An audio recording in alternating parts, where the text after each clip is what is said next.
Hey, good afternoon and welcome to the Middle East Forum speaker webinar series and podcast. I'm Stacey Roman and I will be moderating this discussion today. We are pleased to have Michael Mandelbaum, author and professor emeritus of American Foreign Policy at Johns Hopkins University, join us to discuss the Middle East and Biden's foreign policy. Professor Mandelbaum will speak for 15 minutes, then open it up for questions. Should you wish to ask a question, please use the Q&A box located at the bottom of your screen to type your question. And with that, I will turn the discussion over to Professor Michael Mandelbaum. Thank you, Stacey, and thanks to all of you for tuning in, as it were. I want to start with a general comment about the Biden foreign policy. The Biden foreign policy suffers from three handicaps.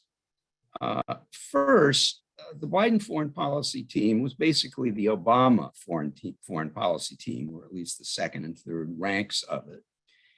And the Obama foreign policy played out in a different world from the world in which we now live. Most of the Obama foreign policy took place in the post-Cold War world, in which the United States faced no serious threats. We now live in the post-Cold War world, in which the United States has three major challengers: China, Russia, and Iran. How we got from the post-Cold War world to what we have now is the subject of my book, The Rise and Fall of Peace on Earth. Well, the lack of experience in this new world is one handicap, and the second is related. And that is that because the Biden team has spent its career in the post-Cold War world, it has no experience dealing with what is the central issue in foreign policy when there are challenges, namely whether, when, and how to use and threaten force. That's an important question. It's in some ways the central question of American foreign policy now, but the Biden team has no experience with it and seems to feel uncomfortable with it. It's never an easy problem, but it's the problem with which they must deal.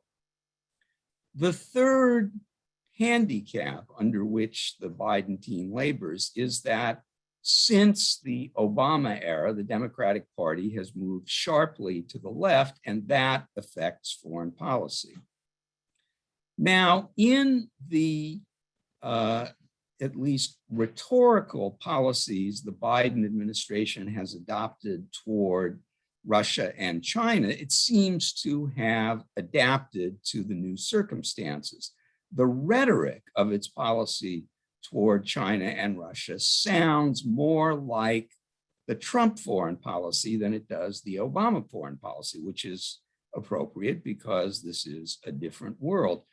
But the necessary, or at least desirable, adjustments are not in evidence in the policies toward the Middle East, and in particular toward four relevant issues in American policy toward the Middle East, namely Afghanistan, Saudi Arabia, the Israeli-Palestinian conflict, and Iran. So I will now discuss each of them in turn. Afghanistan is not part of the Middle East, but American policy there is relevant to American policy in the Middle East. And American policy, as decided by President Biden, is to do what his two predecessors wanted to do, but in the end did not do, namely withdraw all American combat forces. Presidents Obama and Trump did not, in the end, withdraw all combat forces because they were persuaded that if they did so, there was a high likelihood that the Taliban would take over, bringing with them terrorists who would then launch attacks on the United States, similar to, or at least reminiscent of, those of September 11, 2001. That argument obviously did not persuade Mr. Biden, And the withdrawal is relevant to the Middle East because it raises the issue of American credibility. That is, it raises the question of whether the countries that the United States has promised to protect and defend will believe those promises, and more importantly, whether their adversaries will believe those promises. Credibility doesn't matter in a world where there are no serious challenges, but it does matter in this world, as in the world of the Cold War, where there are serious challenges. The potential damage to American credibility is not necessarily a clinching argument against withdrawing American combat forces, but it surely needs to be taken into account, and there isn't much evidence that the Biden administration is doing so. Second, Saudi Arabia. The Biden administration is hostile to Saudi Arabia because the Democratic Party has become hostile to Saudi Arabia, in no small part because of the role of the Crown Prince, Mohammed bin Salman, in the murder of the journalist Jamal Khashoggi. Now, that was an atrocity, and Saudi Arabia is hardly a model political system from the American point of view, but there are two issues that have to be borne in mind in dealing with Saudi Arabia. One is that Democrats especially want reform in Saudi Arabia, and MBS, as he's called, the Crown Prince, is the closest thing to a reformer that that country has ever had. Second, Saudi Arabia is an ally. During the Cold War, there were countries that did not practice democratic norms at home, but were friendly to and supportive of the United States in its foreign policy.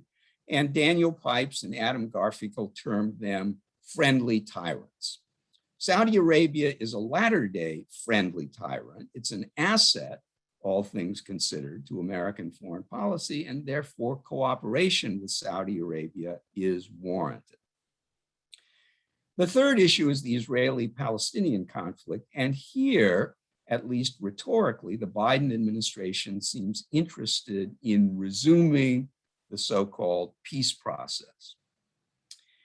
It's so interested, I believe, partly because the Democratic foreign policy establishment believes in the peace process, can hardly imagine a world without it, has spent a good deal of its career devoted to it, and also because an ongoing peace process helps or may help with the left wing of the Democratic Party, which has become increasingly anti-Israel. It's a way of demonstrating the administration is concerned about the Palestinians and trying to do something for them.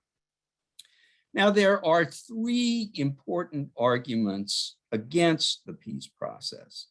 The first is it's not going to work. There isn't going to be a settlement between Israelis and Palestinians, and therefore it's a political loser for any president who undertakes it, something that the last two presidents have understood.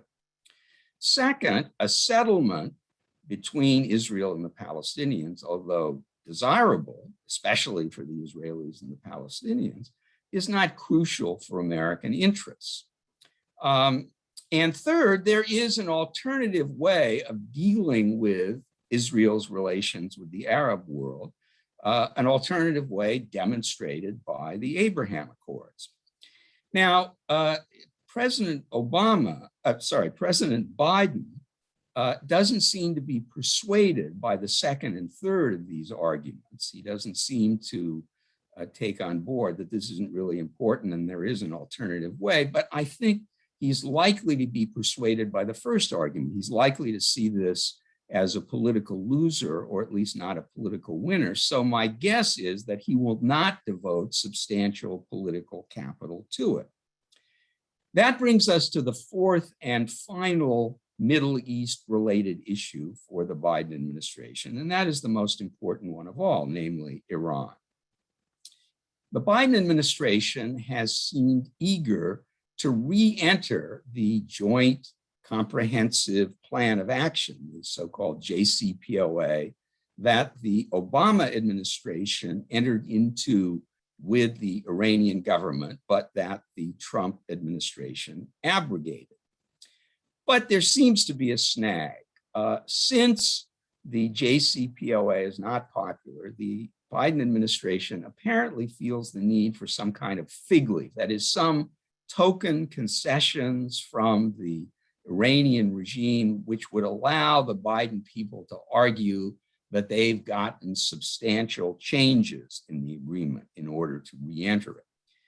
But the Iranian mullahs don't seem to be cooperating. If anything, they seem to be demanding further concessions from the United States in order to re-enter the agreement. So the prospects for re-entry seem, at least from the outside, at this point, to be uncertain. Now, the Biden people wish to re-enter the agreement first and foremost, at least in my judgment, because they are afraid that without an agreement, Iran will proceed, perhaps rapidly, toward getting nuclear weapons. Given all the rhetoric from American presidents, including Mr. Biden, about how unacceptable this is and that the United States will never permit it, in those circumstances, the Biden administration would have to do something about it. And what it would have to do would surely involve the use of force. And that, I think, is something that makes this administration very nervous. Now, in fact, the crucial element in preventing the mullahs from rushing to the bomb is to persuade them that if they do, they will suffer military consequences from the United States. And indeed, I would argue that persuading the Iranian regime that a dash for the bomb will bring forth a serious American military response is the most important task that the Biden Middle East policy now faces.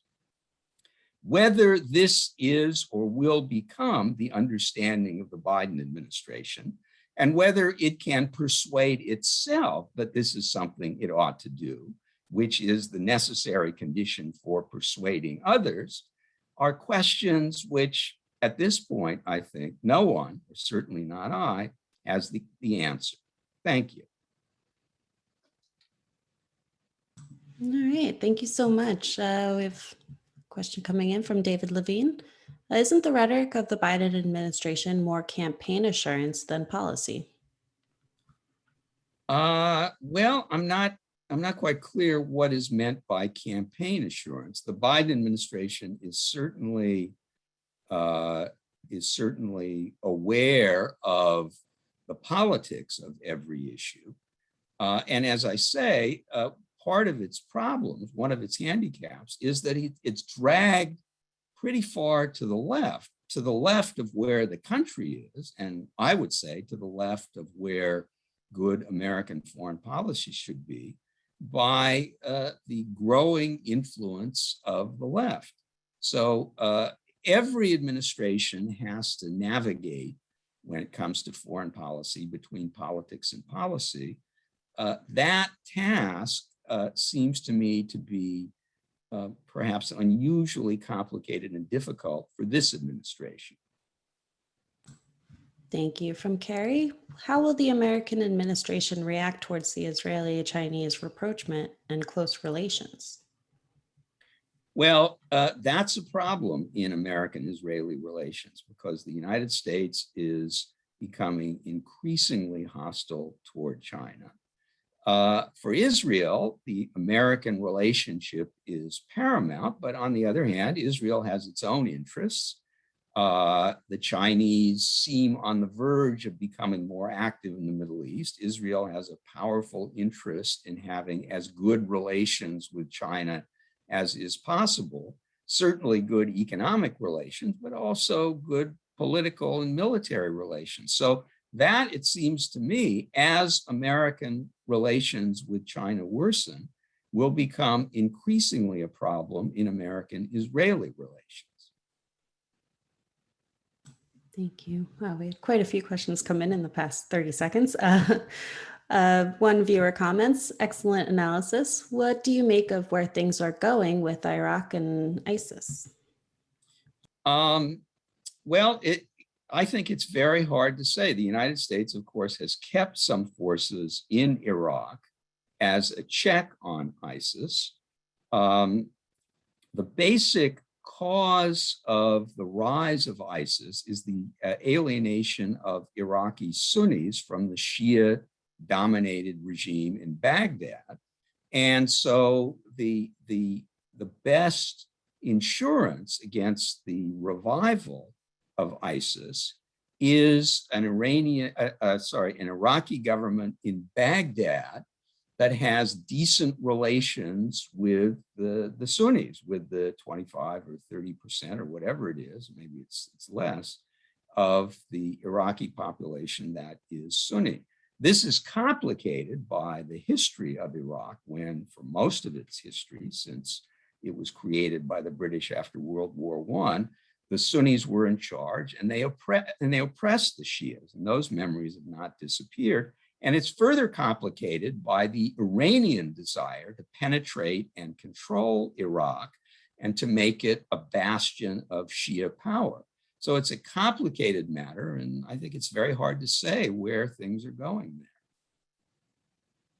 Thank you. From Francois Lebon.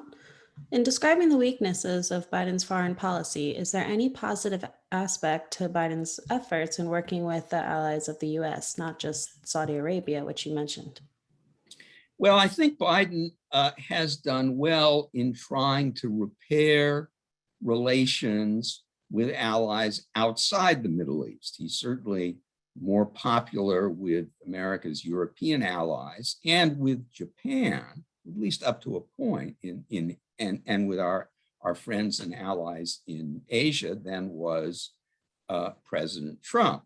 And it was a chief aim of the Biden foreign policy team coming into office to try to improve relations, especially with the Europeans.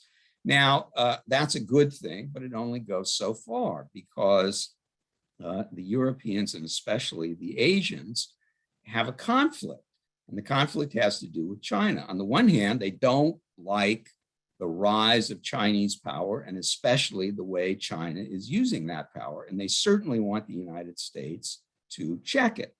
On the other hand, especially in Asia, they all do business with China. China is a very important economic partner, and therefore their preferred policy is for the United States to confront and check the Chinese while they stand on the sidelines. But that isn't going to sit well with the American public. So there's a potential conflict there. So with America's allies in opposing Russia and China, I think the Biden administration has made some positive steps. In opposing Iran, it has not done so well. Incidentally, for those who are interested, I do a monthly column, and my last monthly column was precisely on this issue, and I believe Stacy is sending you over the internet the email address to which you can send a message saying you would like to be on my monthly distribution list, and I will be pleased to put you on. Yes, I just sent that through the chat box again. If anyone would like to view that, it's in your chat box at the bottom by the Q&A. From David Narrett, what do you think of the new or revised Iranian leadership? Any dangers that are even more serious now than a year or two ago? Well, the new Iranian president seems to be an ultra hardliner who was tapped and elevated by the supreme leader, the Ayatollah Khamenei. So he doesn't even pretend to be a reformer. And given his past record, we can expect him to take a harder line.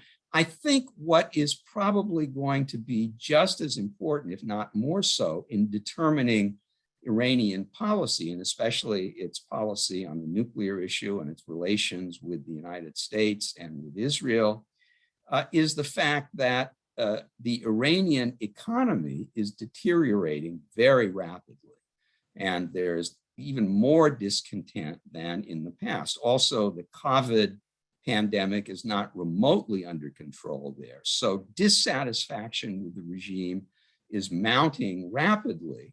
And in these circumstances, this regime, as well as the Chinese and Russian regimes, when domestic affairs are not going well, their impulse is to conduct an even more aggressive foreign policy so as to try to rally the public behind them against an external enemy.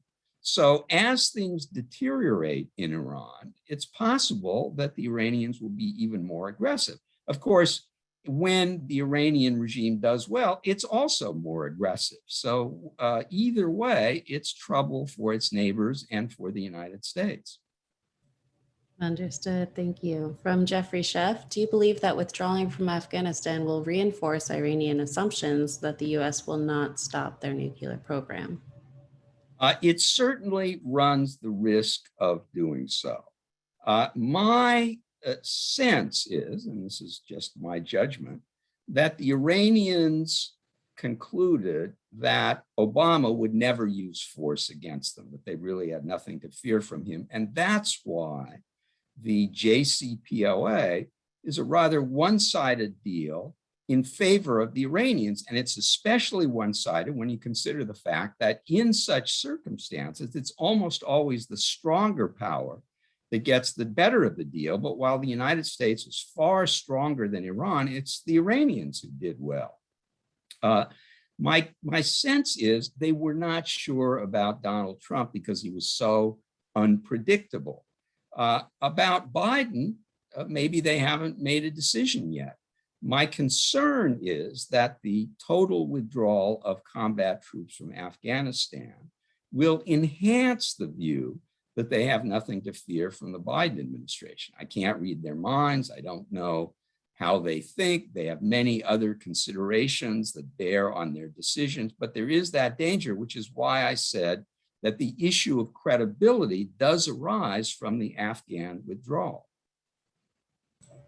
Yeah, exactly. From Costa Saridis, what military option would you suggest if Iran does go forward with the nuclear option? Well, the obvious military option is to use air power to do as much damage to Iran's nuclear facilities as possible. I should say two things about that. First, if Iran makes a dash for the bomb, if the United States does nothing, I suspect that Israel will do something. Israel will conduct military operations. But the United States, having a much larger air force than Israel, is in a position to do much greater damage and to set the Iranian nuclear weapons program back even farther. The second point I would make is that in defending the JCPOA, President Obama used to say that the only alternative was war.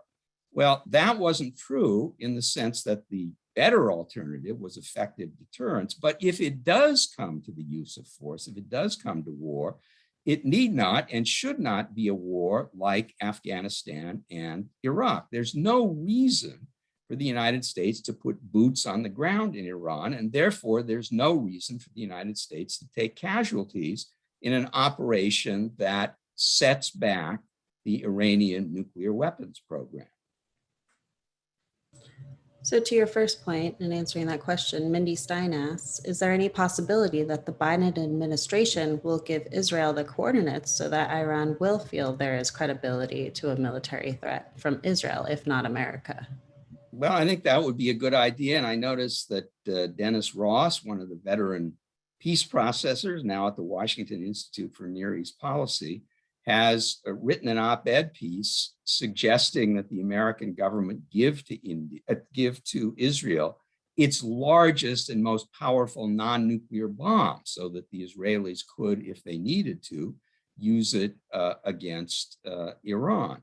So I think there are many things to do. I think it was a very serious mistake by the Obama administration and by President Obama publicly to try to prevent Israel from taking military action against Iran. In fact, what the Obama administration should have done, in my view, was to have said to governments that would then pass the word on to the Iranian mullahs that that the United States was afraid that if they didn't get a better deal from Iran, the Israelis would attack. In other words, the United States should have been generating Iranian fear of Israeli attack, whether or not the Israelis chose to attack, rather than preventing it. And I think that is still true. But even more important, as I said in my talk, is to give the mullahs the impression, the strong impression, that if they make a dash for the bomb, the United States will step in militarily. Along those lines, Robert Lieber actually asks, what is your view of Dennis Ross's proposal that the U.S. provides Israel with the other bomb? Well, I should say that Bob Lieber is not only a friend, but a very great expert on American policy in the Middle East, has written extensively about it. And my view is that the Ross idea is a good one, but it's not a substitute for deterrence by the United States. It's not a substitute for making clear to the mullahs that the United States will act.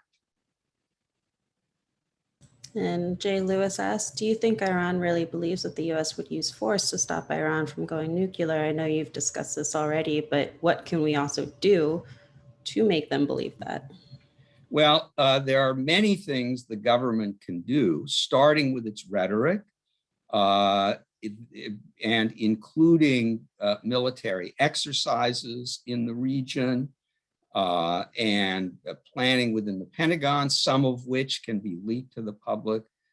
There are certainly ways to persuade the Iranians that the United States is serious. And I think President Trump's decision to take out the leader of the Iranian Republican Guard sent a very strong message. We have a few questions coming in about Lebanon. Stephen asks, can you analyze the danger of Israel of Lebanon becoming a failed state? Well, the danger from Lebanon comes from the ballistic missiles that Hezbollah, which basically runs Lebanon, which basically runs Lebanon and is basically a puppet of Iran, could rain down on Israel. And the Israelis are aware of this. A failed state in Lebanon wouldn't be good for Israel. But what is important here is that Lebanon has no diplomatic relations with Israel. It has seemed to me that the Arab-Israeli conflict, although undesirable in every other way, has been an asset to Israel in the sense that were it not for that conflict, if Israel had good relations with its Arab neighbors, it would have been inundated with refugees from Syria. And if it had good relations with Lebanon, it would be inundated with refugees from Lebanon, but I suspect that will not happen.